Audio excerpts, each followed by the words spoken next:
प्रेरितों के कामों का वर्णन 18वां अध्याय। इसके बाद पौलुस अथेने को छोड़कर कुरिन्थुस में आया और वहां अक्विला नाम एक यहूदी मिला जिसका जन्म पुन्तुस का था और अपनी पत्नी प्रिस्किल्ला समेत इतालिया से नया आया था, क्योंकि क्लौदियुस ने सब यहूदियों को रोम से निकल जाने की आज्ञा दी थी। सो वह उनके यहाँ गया और उसका और उनका एक ही उद्यम था, इसलिए वह उनके साथ रहा और वे काम करने लगे।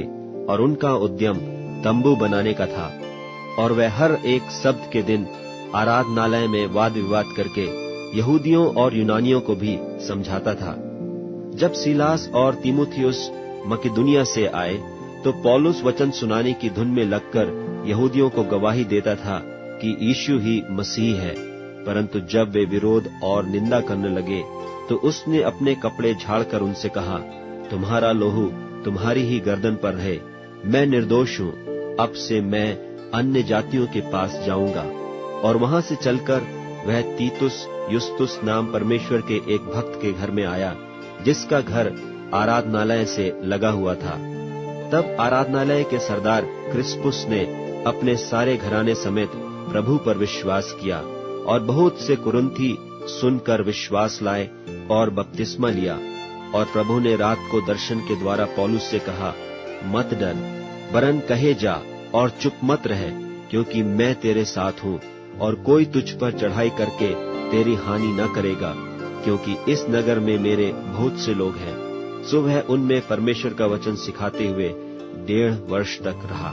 जब गल्लियो अखाया देश का हाकिम था तो यहूदी लोग एका करके पौलुस पर चढ़ आए और उसे न्याय आसन के सामने लाकर कहने लगे कि यह लोगों को समझाता है कि परमेश्वर की उपासना ऐसी रीति से करें जो व्यवस्था के विपरीत है। जब पौलुस बोलने पर था तो गल्लियो ने यहूदियों से कहा, हे यहूदियों, यदि यह कुछ अन्याय या दुष्टता की बात होती तो उचित था कि मैं तुम्हारी सुनता, परंतु यदि यह वाद विवाद शब्दों और नामों और तुम्हारे यहाँ की व्यवस्था के विषय में है तो तुम ही जानो, क्योंकि मैं इन बातों का न्यायी बनना नहीं चाहता।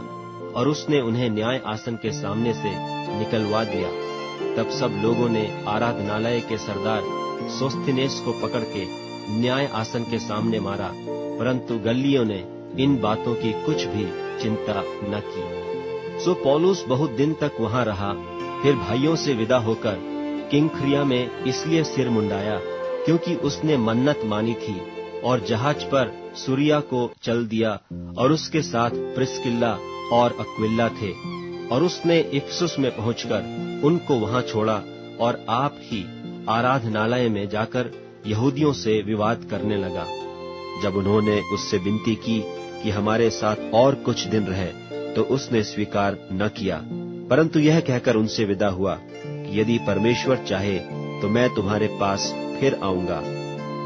तब इफिसुस से जहाज खोलकर चल दिया और कैसरिया में उतरकर यरूशलेम को गया और कलीसिया को नमस्कार करके अन्ताकिया में आया। फिर कुछ दिन रहकर वहां से चला गया और एक ओर से गलतिया और फ्रूगिया में सब चेलों को स्थिर करता फिरा।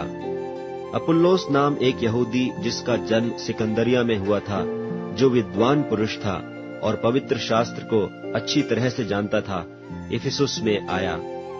उसने प्रभु के मार्ग की शिक्षा पाई थी और मन लगाकर यीशु के विषय में ठीक ठीक सुनाता और सिखाता था, परंतु वह केवल यूहन्ना के बपतिस्मा की बात जानता था। वह आराधनालय में निडर होकर बोलने लगा, पर प्रिस्किल्ला और अक्विला उसकी बातें सुनकर उसे अपने यहाँ ले गए और परमेश्वर का मार्ग उसको और भी ठीक ठीक बताया। और जब उसने निश्चय किया कि पार उतरकर अखाया को जाए तो भाइयों ने उसे ढाढ़स देकर चेलों को लिखा कि वे उससे अच्छी तरह मिले। और उसने पहुंचकर वहां उन लोगों की बड़ी सहायता की जिन्होंने अनुग्रह के कारण विश्वास किया था, क्योंकि वह पवित्र शास्त्र से प्रमाण दे देकर कि यीशु ही मसीह है बड़ी प्रबलता से यहूदियों को सबके सामने निरुत्तर करता रहा।